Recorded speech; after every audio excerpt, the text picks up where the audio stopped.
German troops convert Russian railway lines to the narrower German gauge. Rebuilding the communication system became a key task, rich in symbolic meaning.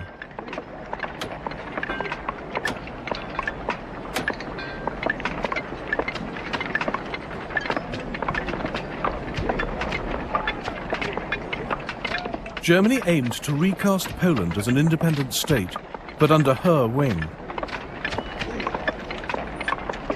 Advancing troops saw themselves as bringing civilizing order and discipline.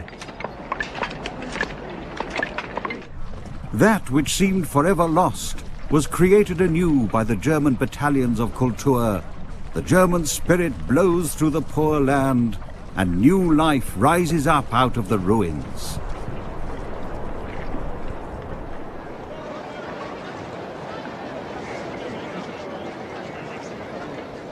But that's not how it worked out, however keen the Germans were to present a caring image to their newsreel audiences.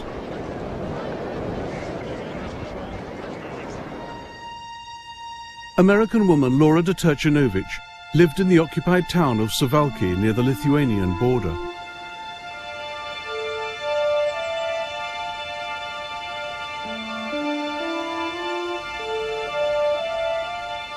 To her, the rebuilt railways and roads weren't bridges between cultures.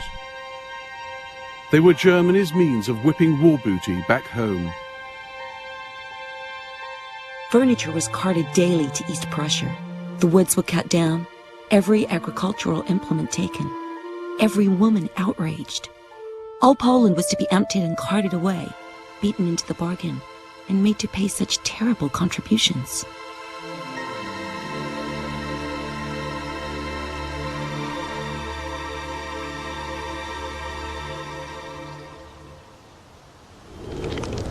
Faced with a chronic labor shortage, and with little love for Slav or Russian, the German army began transporting men to the west for forced labor.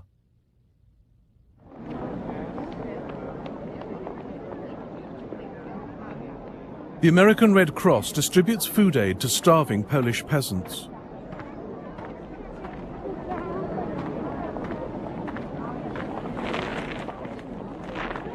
Reluctant to feed conquered populations, the German army became increasingly obsessed with cataloguing them.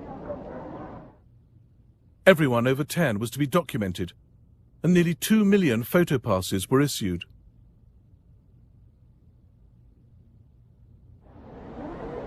The Germans also began to view the East as a place of disease, and started large-scale disinfecting programs. On the 17th of October 1915, the German field medical commander ordered that all railway crossings on the eastern border be sealed off.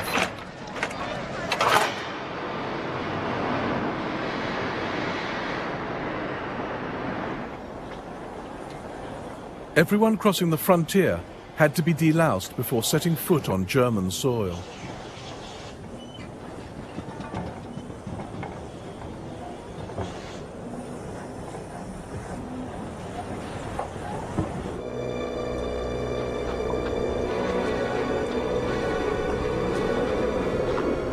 Winter 1915.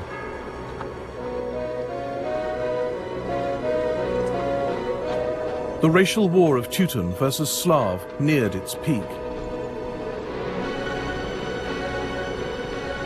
German and Austro-Hungarian forces moved south to destroy Serbia.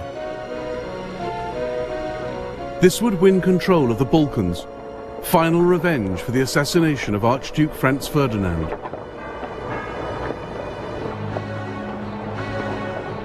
And they had a new ally, Bulgaria, tempted by Germany's military muscle and certain this was the winning side.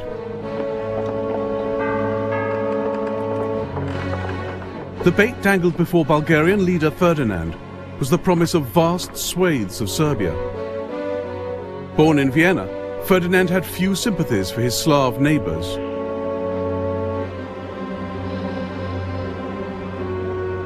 The purpose of my life is the destruction of Serbia. On the 6th of October 1915, a joint German-Austro-Hungarian force invaded Serbia, taking the capital in just 2 days. The Bulgarian army then entered from the southeast. The Serbs' only way out of their country was into Albania, but that lay across treacherous mountain ranges.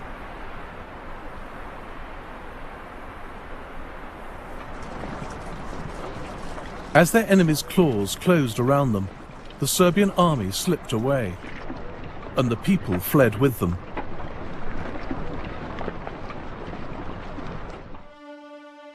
Serbian photographer Risto Marjanović documented his nation's exodus.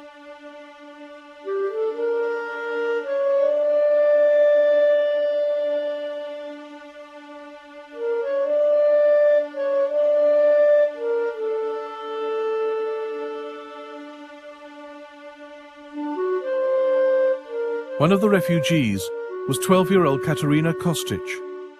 We spent the nights in the open, beside a fire, which would scorch one side of your body while the other froze. One morning, a woman refugee woke up and happily announced that she'd had something soft beneath her head that night. To our horror, the soft thing turned out to be a human corpse.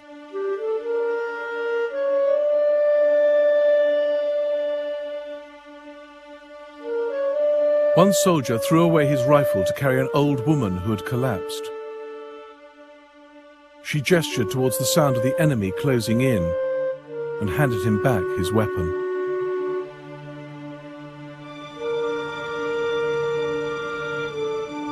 They halted here, on the Field of Blackbirds, in Kosovo.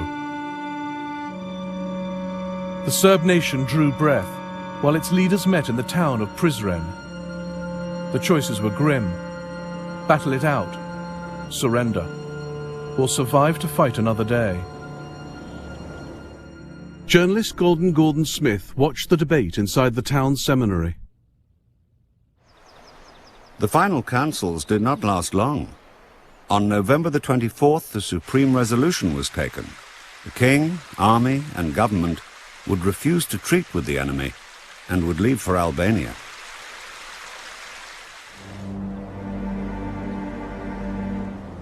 Hundreds of thousands of troops and civilians set off into the mountains.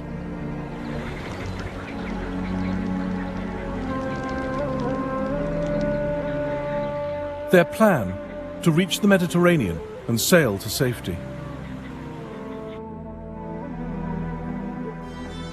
This epic retreat shaped modern Serbian self-perception, taking its place in national myth alongside the 1389 defeat by the Turks on the same Field of Blackbirds. Still an open wound today. A Serbian film, directed by a veteran of the march, reconstructed its agony. The further we went, the worse it got. You didn't hear the usual: men swearing, officers yelling orders. This huge funeral procession of the state of Serbia endured the pain in silence. Who tramped behind me? Who in front? Where was my company? All too soon we fell apart.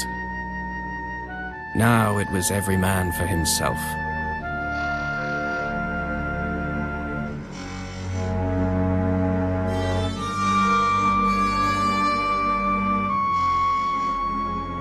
We staggered up mountains, then clambered down, avoiding quagmires from which the hands reached out of poor people who'd got stuck.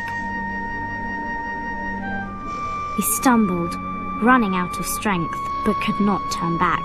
We had to move on.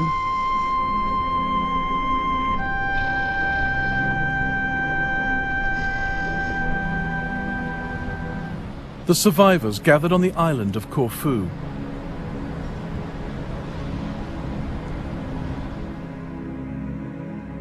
Exhaustion, starvation, and disease continued to take their toll.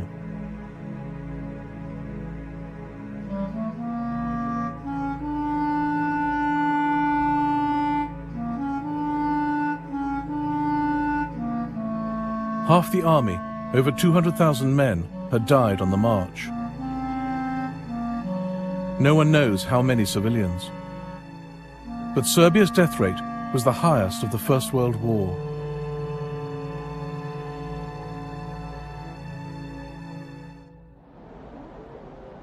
There was no question who was winning the titanic struggle of Teuton versus Slav. The Central Powers were now the masters of the Eastern Front. Columns of Russian prisoners became a familiar sight. The street was full of them, thousands, driven along like dogs, taunted, beaten if they fell down, kicked until they either got up or lay still, forever. Kaiser Wilhelm even suggested that 90,000 Russian prisoners be driven onto a barren peninsula along the Baltic shore and starved to death.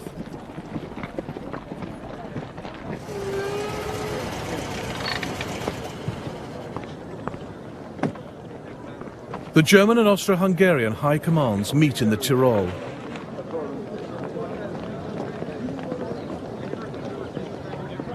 But behind the mutual congratulation, the partnership is rotten to the core. Practicing his handshake, Archduke Frederick, the Austrian commander-in-chief, waits to meet one of the world's most powerful men, the German Kaiser.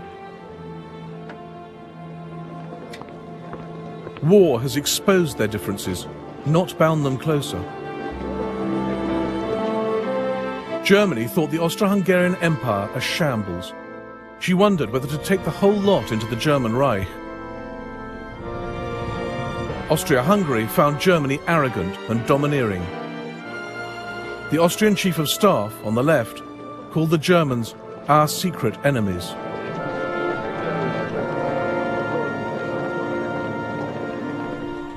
In time, the Austrians would even send secret peace feelers to the Allies. But they could never break away from Germany. It was alliances on both sides that would keep the war going.